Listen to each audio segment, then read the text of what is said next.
Hi, and welcome to the I Ramble podcast. We're an entrepreneur-centric podcast, guiding you with some tried and true strategies from people that have taken their ideas from mental creation to reality. Now they're trying to make it easier for you to succeed in your endeavors. So sit back and listen to these entrepreneurs, builders, and designers share the step-by-step formulation of their business. Don't forget to like, share, and subscribe for new episodes. Enjoy! What the business is, and you already know that's not rhetorical, that's a real question, what the business is. And today the business is health and wellness. So I reached out to this lady to see if we can get some real good information about health and wellness. And I see Keen, your humble servant in this journey. And I'm not going to do her any disservice and let her introduce herself. How are you doing today? I'm doing well. Hey, what's your name? My name is Marilyn Dabney. Marilyn Dabney. Where you from, Miss Dabney? I'm originally from Philadelphia, but I currently reside here in Atlanta, Georgia. How long you been in Atlanta? Since the beginning of 2019. 2019. How you like it so far? What's the difference between here and Philadelphia? Well, I do love the culture here in Atlanta. It's definitely giving me good vibes as for Black excellence and successful businesses here. Okay, definitely. That's a good thing. That's one of the motivating things that I like with Atlanta. I see a lot of Black entrepreneurs building and growing and inspiring each other. And I think that's a very good thing because I think back to when we weren't able to patronize certain stores and businesses, we kind of lost the sight of supporting our own businesses. So I love the fact that when we support our businesses and also knowing that we're not limiting ourselves in any way, shape, or manner. So what's your background in wellness and how did you get into your field of choice? Actually, I started with acting. So I've been acting since I was 11 years old. Okay. And that was my major passion. So I started as a theater major and pursuing my acting career. So after I left college, I moved to Charlotte, North Carolina. So I did community theater there for about 7 years. And in the midst of that, I'm really highly servant in the church that I went to in Charlotte. So one of the ministries that they had was counseling. And I was inspired to do counseling, but I really didn't push forward towards that until after I received counseling myself. So I received individual counseling and at the time couples counseling with my ex-boyfriend. And the results of that was tremendous to me. I felt like everybody should have some form of counseling in their lives because we all go through some kind of traumatic experiences or any turmoil, hard times, that we go through, grief, such as myself, and we don't know how to deal with that. And if we're not careful to get healed from that, we carry that into our adulthood. So that inspired me a lot to pursue counseling. So even at my church, I had a lay counseling certification. And I also received prior to that suicide prevention and also substance abuse training. Then I received also domestic violence training. So that was something that I thought was a ministry. Didn't really think so much for as a career or a business. But if you fast forward, in 2019, I was going to pursue my acting career full force. I was just going to go all in. And one of the areas I was considering was actually LA. So I was going to go to LA. But hearing from God, he was telling me to go to Atlanta. So to me, I felt like I was coming to Atlanta to pursue my acting career. However, he led me to understand that, it was here to have the right connections to actually pursue my counseling career. And here is when I completed my degree in Christain counseling, got Christian counseling certifications and life mastery certifications as well. That's fantastic, and I'm glad you semi-fast forward us because we were going to get into a lot of that, but I love the fact that your passion initially was acting, and then you got a calling to do something different, and then you adhere to that and was able to turn that into a practice, a business, and be able to help people. So a lot of times what we start out to do ain't initially what the universe had for us to do. So we're going to get into your passion, which was initially acting and all of that, right? So you had that epiphany moment to, this is what I need to do, this is what I wanted to do. How did you end up starting your practice? Were you working in the field with someone else, another company? Or did you just get your training and said, okay, I'm going to start my practice? Oh, acting is something that I still have a passion for, so I didn't complete that fully. It's just that it was the driving force to get me to Atlanta because I truly believe that's what God He has a way of moving in a way that we know or we answer to. So just to keep that in mind, that I still pursue acting, but I let the Christian counseling be my forefront. So with that being said, that I have experienced since 2016 counseling. So it was a ministry at first. But when I actually got my degree in other certifications, that's when I started my counseling on my own. So I started the business in 2020 and created my LLC, Courageous Self-Care Specialist. Okay. So I'm not sure how in depth you'd like to get into in terms of getting your own therapy. When did you know, or when should someone know they need to actually, because that's a big taboo in our community as well. And there's a big stigma with that where you're seen as weak or seen as less than if you don't get the help you need, be it mental, fit, whatever the help you need. When did you know you needed some help? When can someone kind of recognize they do and start to get that help? And it was good you were able to get that from church, because that's a great base and foundation. But for someone who's not fully active that way, are there any warning signs? Are there any kind of red flags or what have you? Or what's the next step to go seek whatever help someone might know they feel they need? You're absolutely right. It's definitely taboo to receive counseling in our community specifically. And I feel like 3 of the top myths of counseling is, one is that counseling doesn't work. And this comes from people who hasn't tried counseling or probably tried 1 or 2 sessions and didn't put in the work or the effort. Number 2, people think it's for crazy people. It's not for people who are sane as we speak, but in reality, it's not necessarily about something's wrong with you. You just realize something is wrong and you don't know how to fix it, whatever that issue is. And thirdly, that people think that they can do it themselves or take care of it or fix it themselves. And a lot of times we try to fix it ourselves, but find ourselves in the same situation or worse. So I feel like people know that there's something wrong, but they're trying to fix it themselves. And unfortunately, most people use counseling as a last result. And it should be one of the first results. But like you said, it's taboo. So it's not something that we want to go to at first. But when you realize, like, I'm sick of tired of being sick and tired, I'm tired of having the same cycle in my life, that you should seek wise, godly counsel.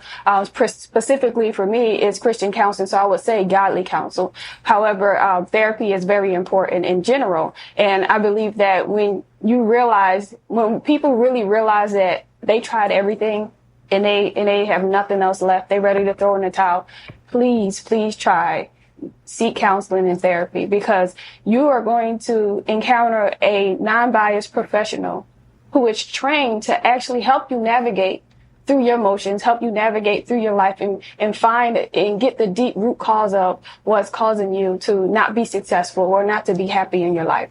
Okay.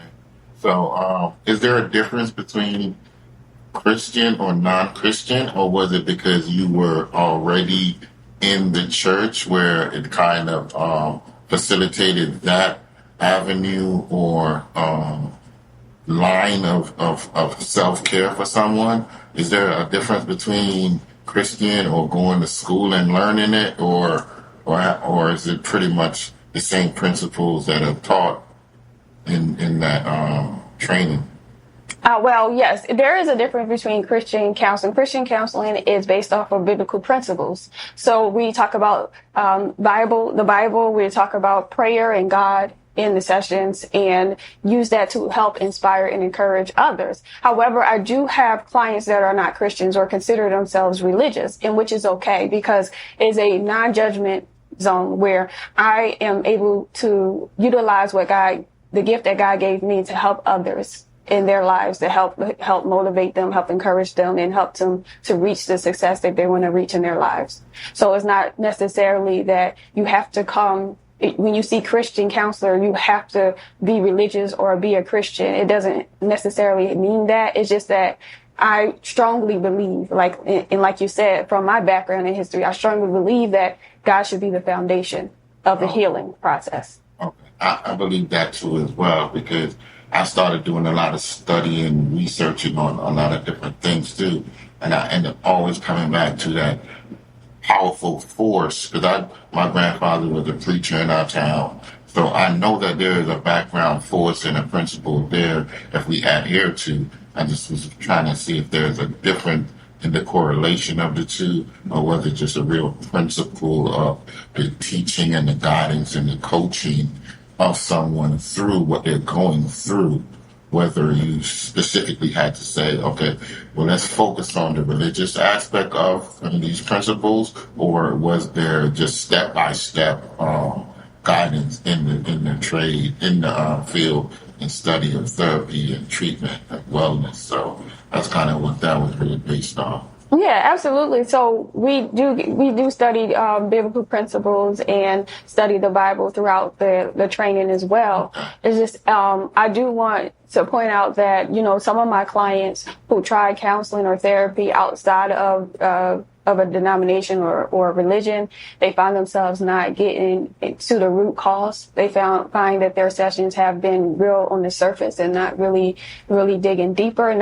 And I'm not knocking or going against any other form of therapy, but it's just from my experience, from clients who come see me. By the time they come see me, they feel like they haven't really gotten to the root cause of what's been causing them the issues that they've been having in their lives. And that's ironically one of the questions I wanted to ask you later on was, are there overlapping things that you see from different clients that lead to their trauma or affect their trauma or anything like that? But I think what you've been saying so far is that there's a root cause, and whatever training, whatever avenue you take for it, you need to start from there, or it needs to get to at least there for the build up to actually start after that. Absolutely. Okay. And I wanted to expound on that a little bit more on that question, because I find the correlation between a lot of my clients is about unhealthy relationships. Okay. Whether it's a significant other or if it's a parent or a sibling, it built off of unhealthy relationships from childhood to adulthood. So say, for example, you grew up in a home with dysfunction, maybe one parent home, maybe two parents, but feeling neglected in your own home, or rejection, or abuse. We dealing with those things in relationships with people around us, family and friends and loved ones. And when it's dysfunctional and we don't really truly deal with that, we don't really heal or forgive, we produce this resentment, right? And being contentious towards our loved ones, and also just people that are in our lives as adults. And, it's like a misplaced anger, or these feelings or ideas that we have, we project it on other people because we don't really know what to do with it, right? Because we're taught so much one way that when we are adults, it becomes a part of our identity. So that, I feel like, it stems from unhealthy relationships. I concur. I'm not a psychologist, therapist in any way, shape, or form. It's just just my field of research with studying and looking into certain things. I see that there are correlations. I see that there are these things that just consistently translate, whether from childhood trauma to abuse to what have you. It plays a role in your adult formulation. So that's kind of what a lot of that was about too. Okay. So you decided to start your own practice and things like that, right? So what was the first step that you took in order to kind of formulate your practice? Is there certain things you knew you wanted to do outside of the norm? You wanted your practice to look this particular way? You wanted a certain field for your practice? Like, what was the step from going from, I got the training, to, okay, this is what I'm going to do? Well, at first I was trying to find direction in how I would run my practice because I'm not actually licensed in the state of Georgia. However, through my ministerial charge, I'm able to produce help with personal care as far as counseling through biblical principles. So for me, I had to do the research on how to do that. So I did get a mentor to help me and guide me through it. Someone who was also successful in Christian counseling and also have the same kind of training such as myself. So I feel like that was very important and helping me kind of shape how I want my business to look like.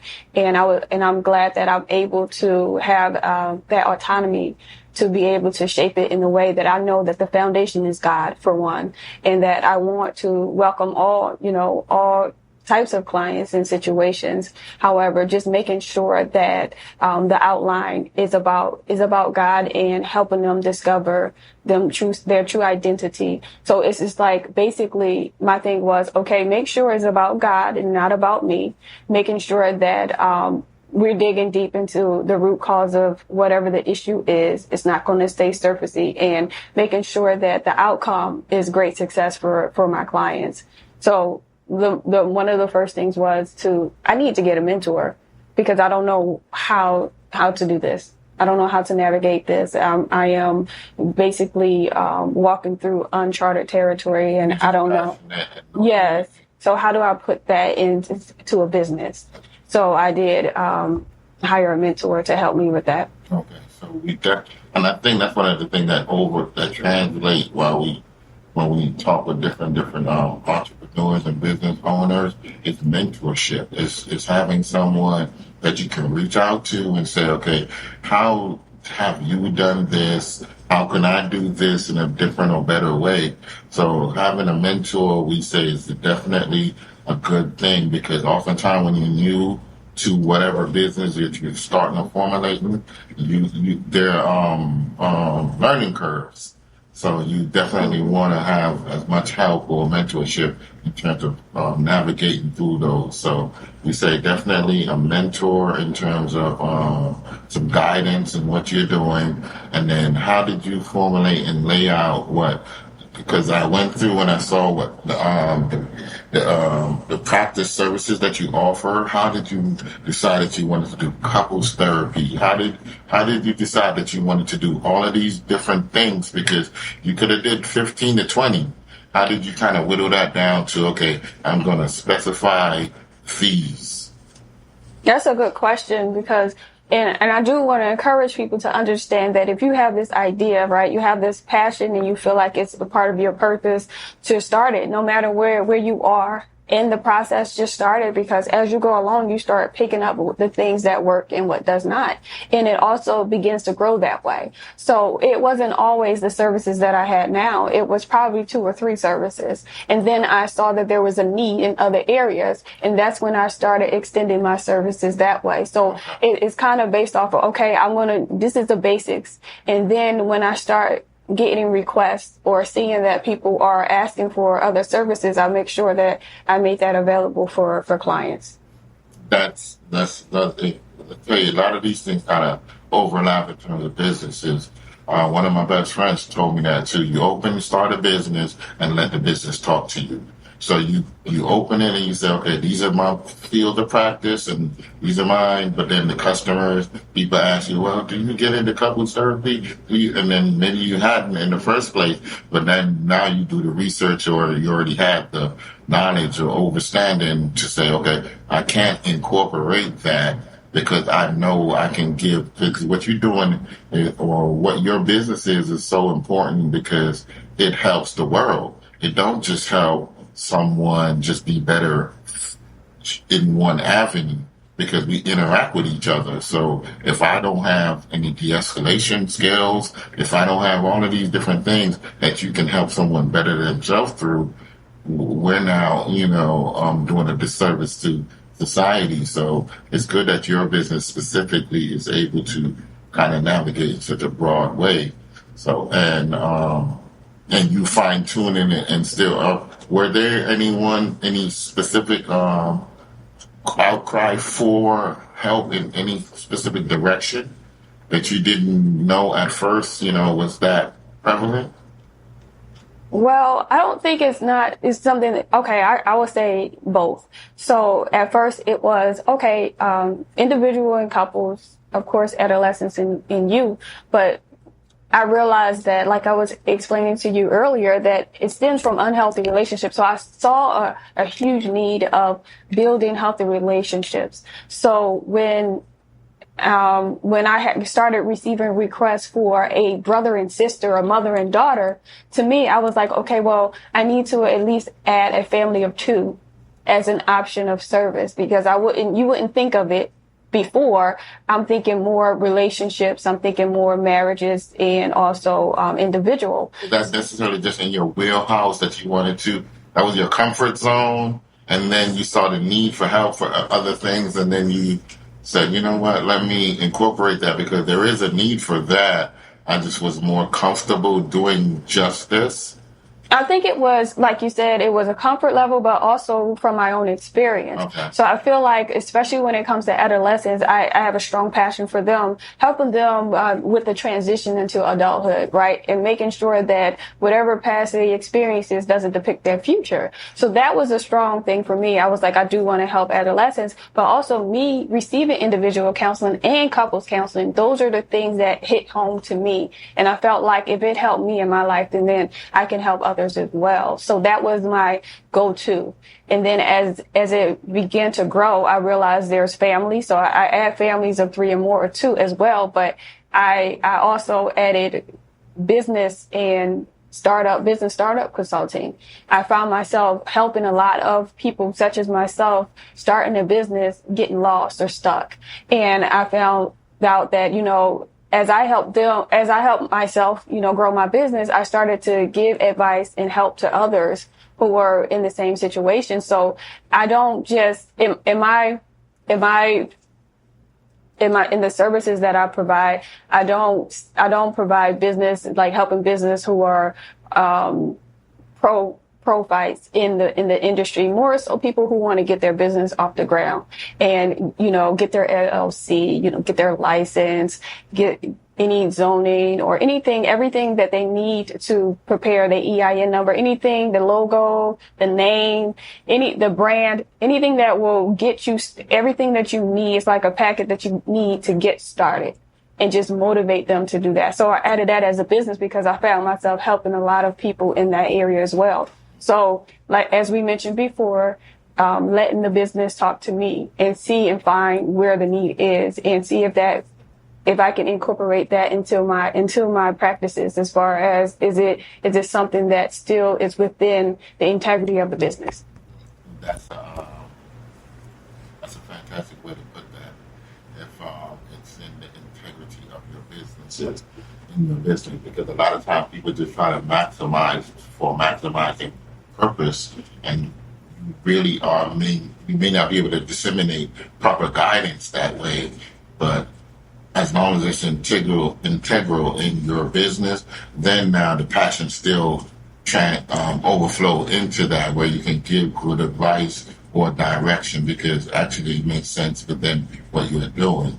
And that's great. That's a great way to put that too. I appreciate that.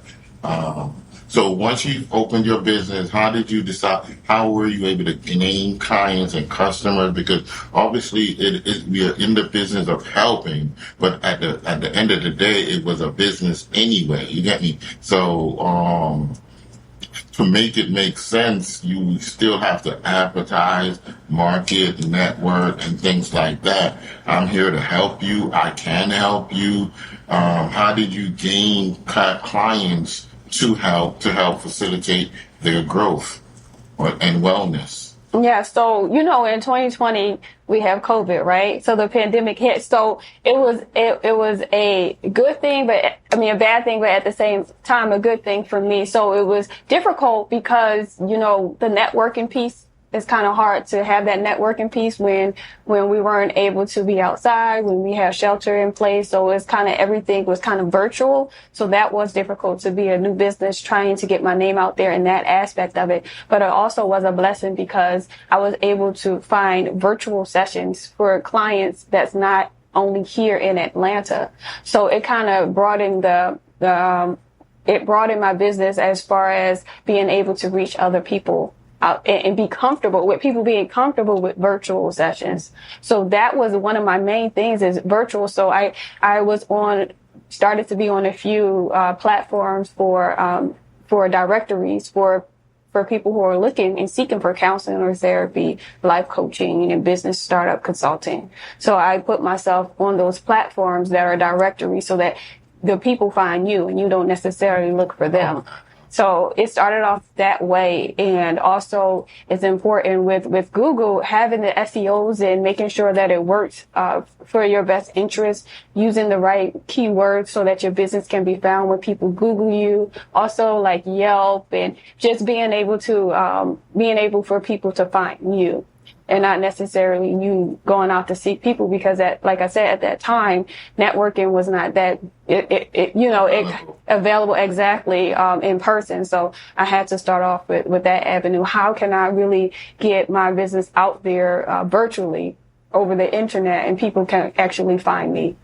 I think that was a good thing too as well because, necessity is the mother of all inventions. So, you were able to even maximize your business reach because once COVID subsided to the level it did, you were going to eventually get back to in-person counseling, but not being able to offer the service of remote counseling was kind of probably not foreseeable or you didn't kind of navigate that way.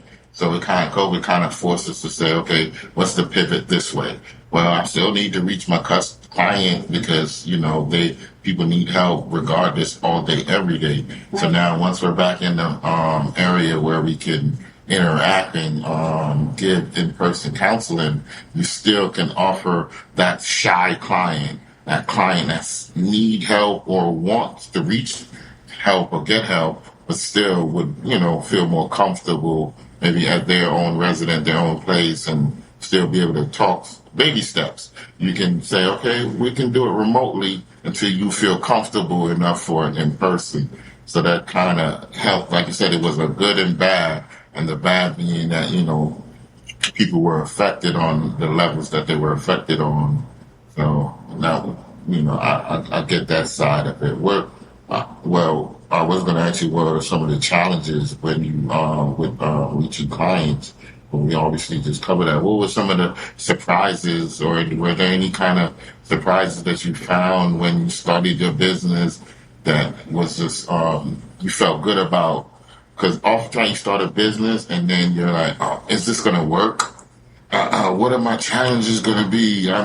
You navigate. What were some of the pleasant surprises that you felt or saw when you said, I'm going to do a wellness health self-care business and people were receptive of it? Were there any kind of surprises that you ran into that kind of validated you starting the business? I think one of the surprises is me understanding that I was well equipped to be able to help people and understanding that I add value to people's lives. The business, the services that I provide add value to people's lives. And once I start to believe that and have confidence, the more I found myself getting repeat clients. And I think that's important. You have to believe it yourself first. And then the clients will start to believe it. So I think the surprise with me is like the confidence level that grew in knowing that I am making the right decision because this is something that I truly believe it was God led, spirit led, and this is a part of my purpose. So when I had that confidence, I found myself, like I said, getting repeat clients and also referrals as well. So to me, the surprise was when, at first, of course, it's a lot of what ifs, right? But then when I started being confident and say, this is something that God called me to, that's when the clients start to come in. And I think that's why I'm glad you said that too as well. So for all listeners with that, it's always starting with that confidence in yourself, knowing that you know what you know, you can do what you do, you studied, you researched, and you're just here to be a servant and a helper to whatever avenue you're trying to help in. And I'm glad you said that part of it. Are you thinking you might have answered this in terms of childhood or what have you? Well, are there any kind of overlapping trauma, self-doubt, or things that I know your sessions are private or what have you, but that you encounter on a regular basis where you can say, wow, this person, they're from different backgrounds, but yet still, is it childhood trauma? Is it relationship trauma? Are there overlapping trauma that you're running into that you see on a daily basis or what have you? Absolutely. So as mentioned before, I believe a lot of our problems that we face is stem from unhealthy relationships. So I find a lot of childhood trauma in dysfunctional homes that causes people to become the person they are, right? To have those particular characteristics or behaviors or idiosyncrasies is based off of what we learned. It's a learned behavior from our childhood. And trying to get to a place of unlearning that and relearning what it is to really have healthy relationships, meaning knowing the true meaning of love and what that should look like, understanding what healthy boundaries look like as well. So being able to address those childhood traumas or, dysfunctional homes and being able to trying to mend whatever that was broken or what seemed normal to you was not healthy, being able to unlearn that and relearn something. And that's what major thing is. We have our whole, especially as an adult, we come to a conclusion of what we believe life is. And it's hard to change our minds. But if we're opening ourselves up to receive there is a different way, and it could be a better way that you could open your mind up to and be more open-minded to receive something other than what you're used to be able to have the success that you want. So, what kind of guidance would you give parents? Because obviously we're saying it starts in childhood, so obviously you start with your parent and parenting. Are there kind of any principles you can tell your parents, these parents now to, either whether it's listen more, whether it's punish less or what have you? Are there any kind of tried and true principle to kind of break that rinse and repeat cycle of this is what I was raised, this is how they they whoop me, all of those type of things where it's more so, okay, sit and listen. Are there any kind of principles that way that they can try in the meantime while they're baby stepping themselves to actually sit down with a professional? Yes, I feel like there's a generational cycle that we deal with, generational curses that we follow. So as you mentioned, when I was growing up, I got beat or punished this way and it should be okay. You have to be the change you want to see. You have to be the curse breaker. You have to be the one to stop the cycle, because we all say that we want better for our children, right? So we have to do better. So we have to be the example.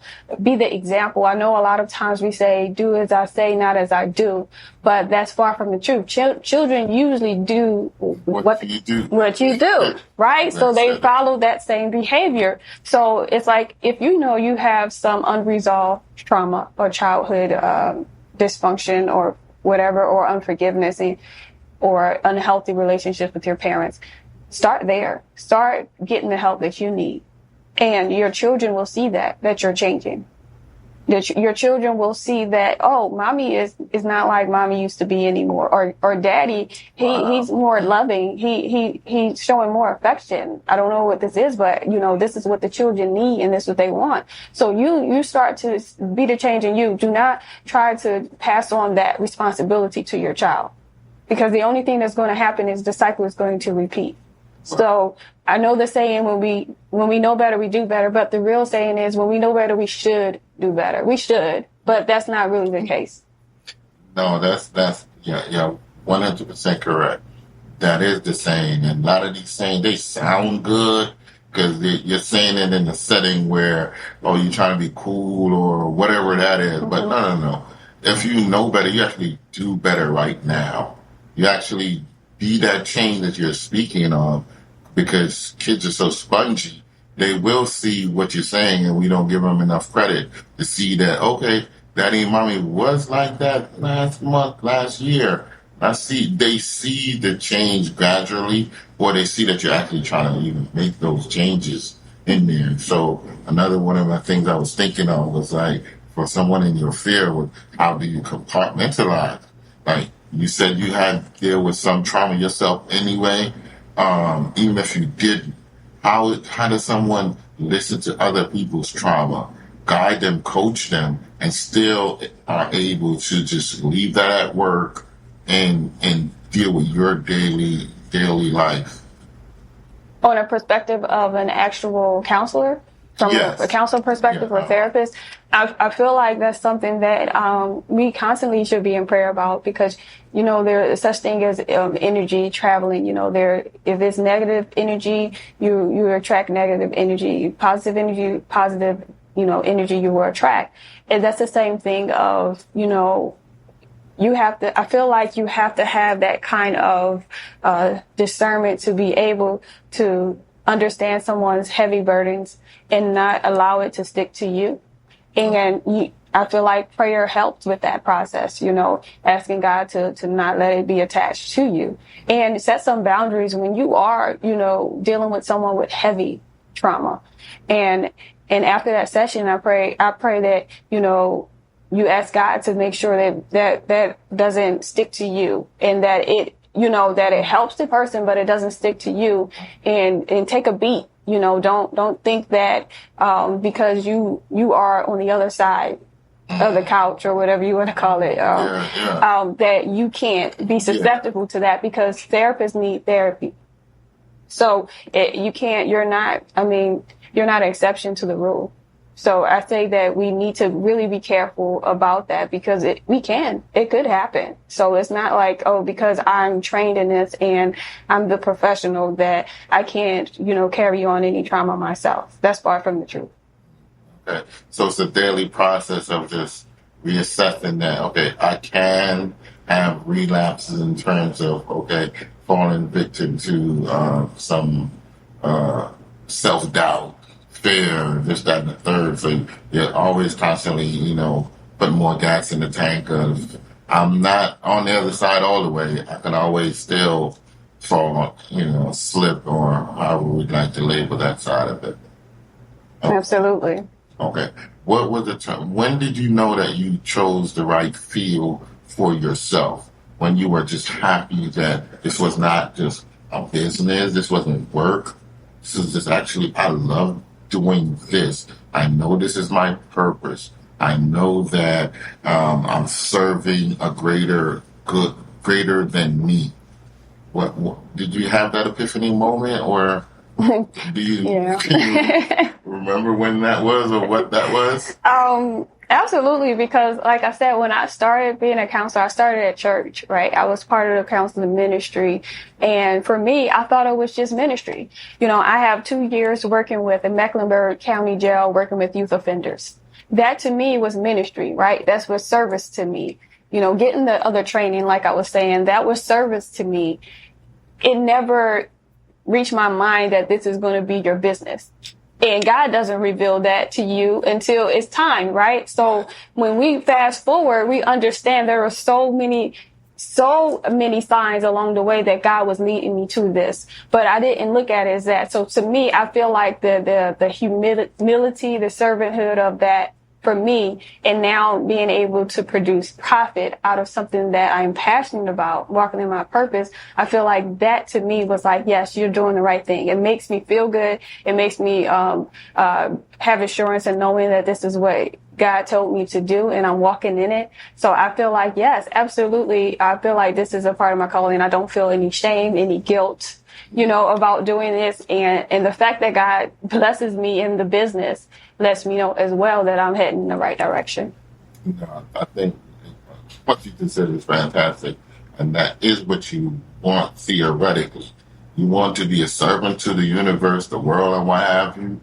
And then because of what we created in terms of money and how the system and society is structured, you want some form of blessing that way so that you can enjoy these things that we create anyway. So it's good that you were able to be in a field where you can help be a servant to people and still be able to not necessarily just gain, but still sustain yourself, for a lack of a better word.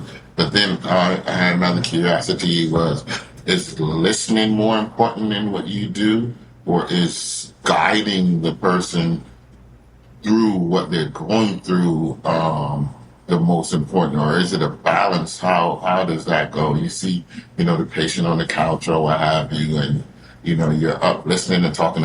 What side is more actually important? Trying to gauge where they are or give them guidance? I think they're both are important, but I'm going to lean to more than listening, because a lot of people, they really do want someone to listen to them. Everybody wants to be heard, and a lot of times people want to vent to someone without feeling any kind of judgment or any feedback. Sometimes I don't give any feedback to my clients because at that moment they just needed an outlet, So listening is definitely important. It's important in communication in general. So me being able to listen and understand where the need is for my client, try to look out for those the keywords that we're looking for to see where the root cause of it is.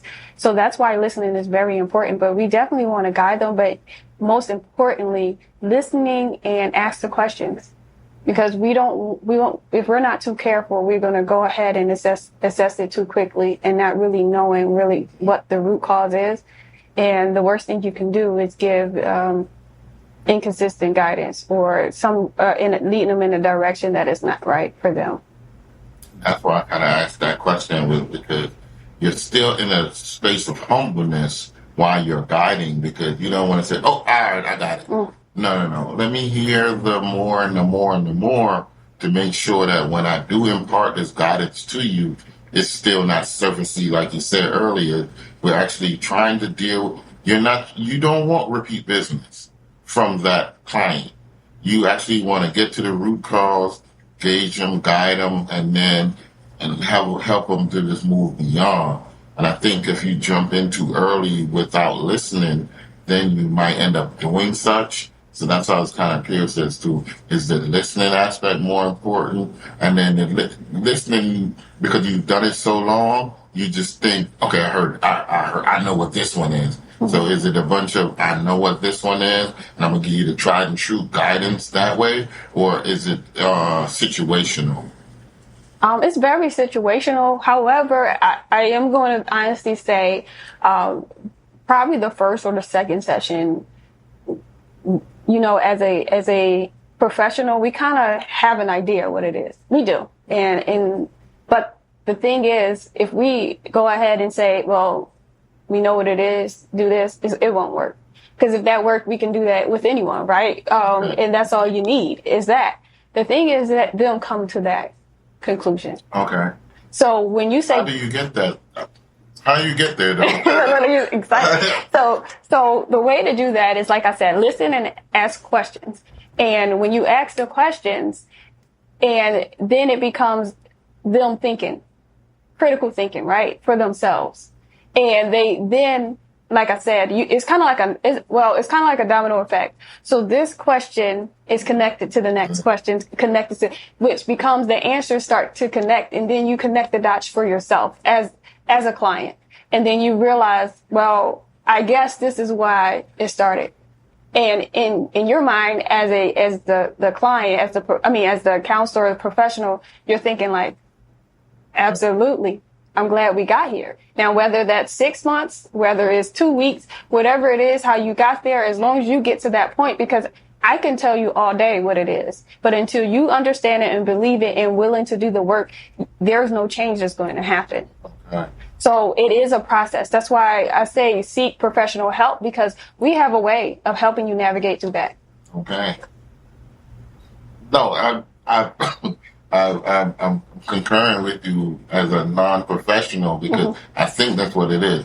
It's until you're willing to get to you're just asking the right questions for the patient client to see that this is what I think it might be. So I'm just asking the questions that I'm thinking to lead you to actually look at it yourself in a critical manner. Say, okay, you know what? This is what it is or was. So you're just trained to ask the right questions to get someone to the point of, okay, this is what I'm dealing with or need to deal with in order to get past this specific hurdle or boundary or what have you. So is there a particular, like we said, we can't really get too specific with patients or what have you, but a treatment that you administered, a client you've spoken to, and they just, it worked and you're just pleased and happy about, because we and what you do, you don't want no backpack or nothing like that. You do this for the love, but we still, as humans, want some form of, and I think it goes to just communion with each other. Like, okay, I am on the right path, track, or what have you. Is there a particular, story that you might can semi-elaborate on and, help someone through, be it a patient or just a friend? Well, a lot of times when we're stuck or find ourselves in the same situation, we kind of like, for example, relationships. That's a big one, right? Romantic relationships. And you find yourself in this relationship and it is unhealthy, right? And you feel like it's toxic, but you don't know how to get out of it. You don't know. And one of those things is understanding your self-worth. A lot of people have lack of self-esteem, low self-esteem, lack of self-worth, and trying to find that. One of the things that I try to encourage my clients with that area is for one, I am statements. That's one of the assignments I give them. I am enough. I am worthy. I am beautiful, or I am handsome, whatever the situation it may be. I am intelligent. So declaring these things over yourself. Not that you believe it at that time, but eventually you will catch on to believe that, because there's power in your words, right? And you manifest those things. So being intentional about what you speak over your life. So that's one of the things. And also is a self-love assessment that I give to see where you are, where you are rated in the self-love assessment in that area, and see where we need to go for the next step, right? And being able to see, you rely on relationships. As from the assessment, you kind of rely on a relationship to complete you. And that's where the biblical comes into understanding that God is the only one that can fill the emptiness and the void. So maybe some scriptures in that area to help encourage them to know that God could sustain them, that they don't have to look for someone else. And, that's a form of codependency, depending on someone else to help you be happy, because happiness is an inside job. So guiding them in that direction to let them know that you have the power within yourself to have a healthy relationship. It's just that you have to believe in yourself that you deserve more and you're worth more. So giving assignments that speaks to their self and their self-love and discovering that for themselves. That's fantastic. So, okay, new client coming into your business. What's the process? What's the steps how do you, to sign up, to go through? How does that go? Okay. So if they find me on one of the directories, of course they reach out. I reach out back to them, let them know, what we provide. If, for example, they get to my website, they basically have a list of services, and whichever speaks to them, whether it's life coaching or individual, couples, family, business, startup. Well, let's start there then. Okay. How do they reach out to you specifically? And then you can address, the steps after that. Okay. I think that might work best. Awesome. So my website is www.courageousselfcarespecialist. That's plural with an S at the end. You want to spell that out? Yes. Yes. It's always courageous, COURAGEOUS SELFCARE specialist, SPECIALISTS. We're testing everything here. .org. So, courageousselfcarespecialist.org. So you reach out to my website, or you could email me directly, and that's Dabney. So that's MDABNEY at courageousselfcarespecialist.org. I know the name is long, but I want to make sure I could differentiate between another business as well, because there is another business called similar. I found them in my research. Yes, so we want to make sure that we're specific with that. And you can email me directly and just tell me a little bit about why you're seeking counseling. If it's for individual counseling, you can go on my website. I have a promo codes a lot, especially throughout the summer. Right now, we have a promo of 20% off all of our services and also 50% off our discount plan. So those people who are saying, I want to book multiple sessions at one time, say you want to go ahead and book 5 sessions or pay for 5 sessions in advance, you get an additional discount off of that. What's the recommended? Obviously, it's situational. Is there some, with your level of care, you say, okay, in your mind within a session or two, you can kind of, okay, I can see where we're kind of going with this particular need. But is there something that you recommend someone sign up for 3, 5, 7, or what have you to kind of really get past the apprehension of being honest and open with you? Is there some... Yeah, so I would like to encourage my clients to give me at least 5 or 6 sessions. That to me, because for the very initial first session, it's me getting to know who you are. So in that aspect, it's not really me trying to guide you in any kind of way. It's just really getting to know you and finding like you said, building that trust level of being able to communicate with me and talk to me about things that you can't talk to with other people. I feel like giving assignments with the second and third and try to see if we're seeing some progress there. And then probably by the 5th or 6th session, we're coming to a conclusion and understanding what we need to do in that process. So I say give me at least 5 or 6 sessions to really see some changes. Okay. And then, what are the different services that your business, if you do provide couples, just underline that for us, please. Okay, so individuals, of course, those who are just who dealing with just, even if you're single and you want individual counseling, or you're married and want individual counseling, someone who really trying to find purpose, someone who's lost and lost their sense of identity, or struggling with certain issues that they don't know how to manage. So being able to get individual sessions. Then you have couple sessions. That's for married or pre-engaged, those who are not engaged yet, or engaged. Couples, those who are engaged, and married couples as well. So just helping with guidance in relationships. Then we have the family of 2, like I was telling you, that I've added for people who have unhealthy relationships with probably their mother or father or sister or brother or even cousin or aunt or uncle, whatever it is, at least a family of 2 that want to reconcile their differences and build a healthy relationship, like a genuine relationship with that person, and have true forgiveness. Then it's a family of 3 or more. So that's when, of course, a family of dysfunction that really needs help in guiding the family in the right direction, right? Someone who could be that mediator to help them navigate through their emotions and feelings and what to do with that. And also business startup consulting. Then I have life coaching as well. In addition to that, I also have journals that I published that's available.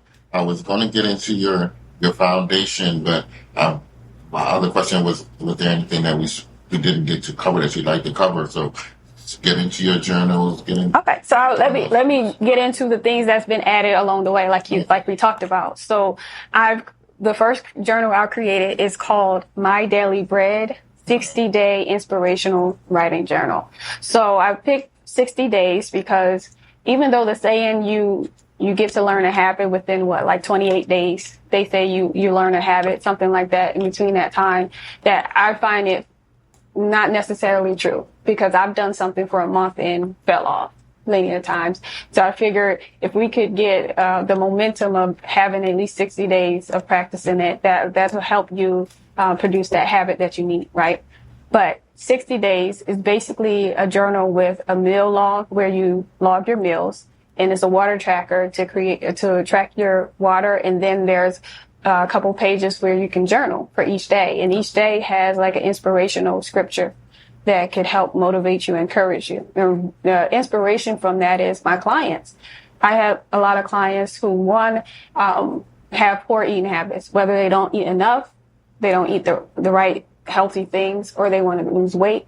So I had them in mind. Secondly, if I didn't have a client, say, for a couple weeks or a month, what happened since the last time we spoke? Nothing, nothing new, same thing. So to me, having them journal helped bring out the conversation, pull from the conversation and start. So it's kind of like Are you privy to the journal, or are they reading from it to you? Well, sometimes. It depends. It depends on how comfortable the client feels. So sometimes I say, do you mind sharing? And they'll read it directly off of that. Or they'll read points of it and then we discuss and talk about it. Because there's a lot of things and I'm going to be honest, sometimes you forget what's been going on. So just having them to write down and journal what's been going on, especially in the sense of trying to figure out when they have certain episodes or situations where they don't know what happened or their mood changed and they don't know what happened. And I ask them, well, what happened the night before? Do you remember? And they don't remember. So this is another way to kind of pinpoint and try to figure out some of the things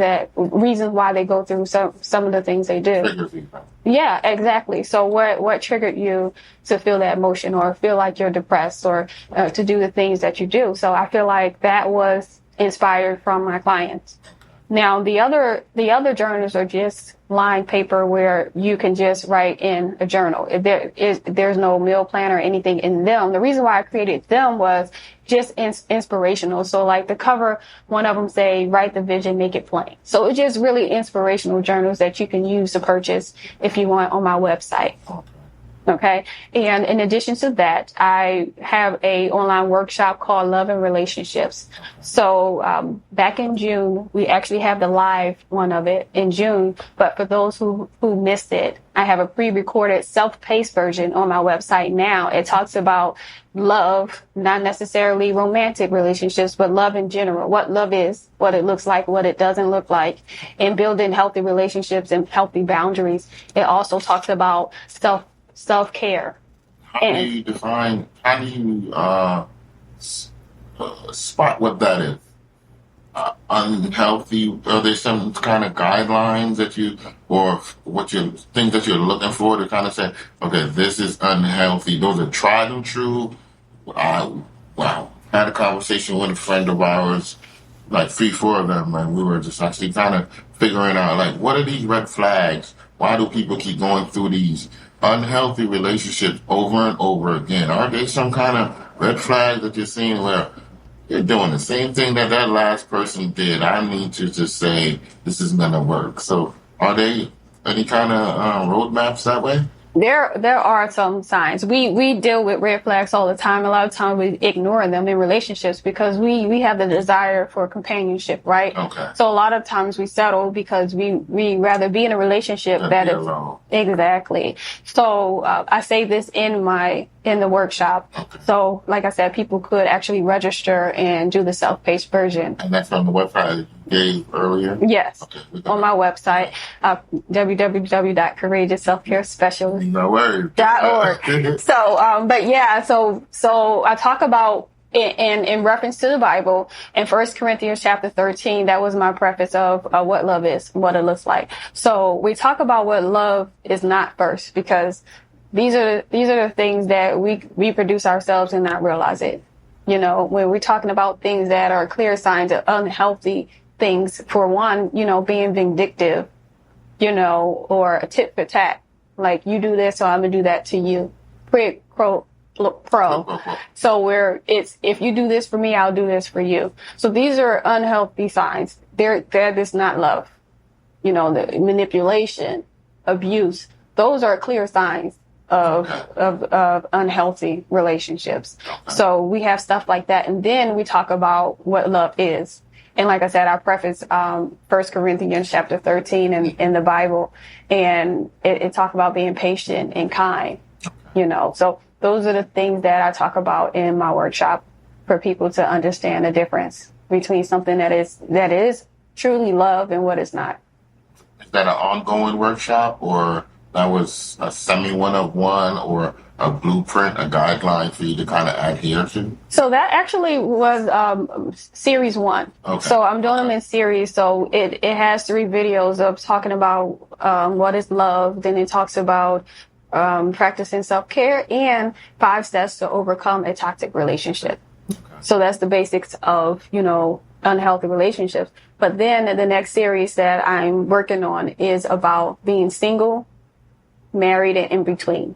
Okay. So it's going to directly talk about intimate relationships. Okay. So we're talking about significant others. So it's a step-by-step kind of. Right. So what to do in your singleness, right? What to do in the dating phase? You know, what are the boundaries we need to put there? What to do when we're married and want to have a healthy marriage? What to do if I'm divorced or widowed? You know, just helping people, guide them through that process of relationships. Okay.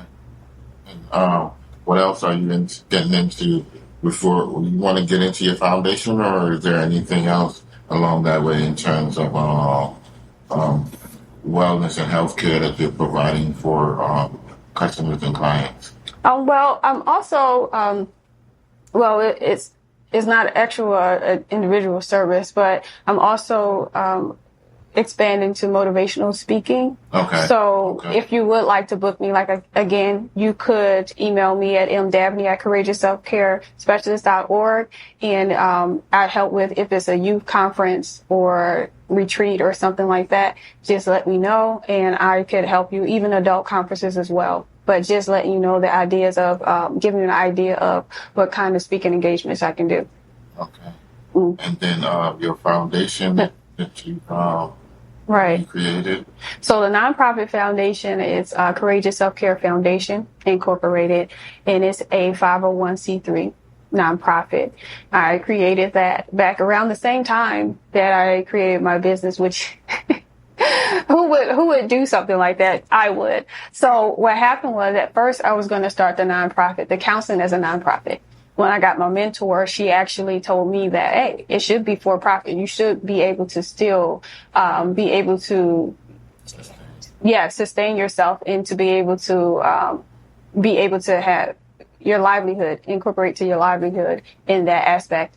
But I kept the nonprofit because I'm a servant at heart. And I also have a passion to serving others who are underserved. So that's what we do at the foundation. We actually service communities that are underserved. So that looks like some homeless people. It looks like people who have homes, but they can barely pay for food. They can barely pay for clothes. So we're providing clothing. We're providing food. We're providing resources, job resources, connections, such as stuff like that. And also, scholarships, you know. So it's still new. Like I said, it started we got incorporated in 2021 though. So even though I started in 2020, we got incorporated in 2021. So some of the projects we already done, like feeding the communities, we fed the communities, we help out elementary schools. So we have some partnerships with some elementary schools where we gave out coats and jackets, even socks. You know, one of the things that I heard from one of the school counselors is that the children, elementary school, they come to school without socks and without undergarments. And that to me is just sad, to be able to not have underwear to wear or socks, especially during the winter time. So trying to help out in that aspect as well. Fitting in where there's a need. So there's a lot of shelters around, right? So they get a lot of resources. They get a lot of grants throughout the year. People who are in the shelters, they have food, they have clothes, and they have shelter. But what about those people who trying to make it? They have an apartment or they have a home, but they barely can make it. So making sure that we reach those people who are getting overlooked. That's fantastic. And we recently spoke with a lady that helped formalize nonprofit from start to finish. So I'm going to send you her email, see what kind of avenue she can kind of even help you build and grow that into as well, because it's about actually the next generation having less burdens and hurdles in their growth. And if they have great family structures, not necessarily father and mom is there, but just the parent having a good understanding on how to rear, then it goes a lot better as they become mature adults. So being able to even help someone in their younger stage become a better member of society is a fantastic thing. And that's kind of what you do and offer in the field that you chose or the field that chose you. So that's one of the reasons why we actually reached out to you, because we know there's a lot of taboo and lack in our community for mental health, for counseling, for reaching out to it, and not feeling that you're less than, crazy, or any of these things. There's this help that you might need. And then knowing that someone is able to provide that is just a good thing. So we appreciate that so much for you sharing that with us. Is there anything else you wanna cover or get into in terms of what you do, your business? Well, first I want to say thank you so much for welcoming me here and having me. I appreciate it. And also, if you would like to donate to the foundation, you could visit our website, and we have information about the foundation on there and ways that you can donate and also serve in other areas. So I just wanted to point that out as well, because we do welcome additional assistance and help that way as well. But for the most part, like I said, you can reach me on my website. You can email me. You can also give us a call, 706-804-4240. Okay, thank you so much. I appreciate you rambling with us. I appreciate you taking time out your day to let us gain this information, because like you said, it's about empowering the next one, so that they don't have a bigger learning curve as we did in whatever venture, whatever we're embarking on. So it's trying to give you some kind of guidance, some kind of roadmap, and we truly do appreciate your time, and thank you so much. Thank you for having me. And our pleasure. Thanks for listening to today's Ramble. Please like, share, and subscribe for new episodes of the iRamble podcast. Also, check out iRamble.com for more guest content.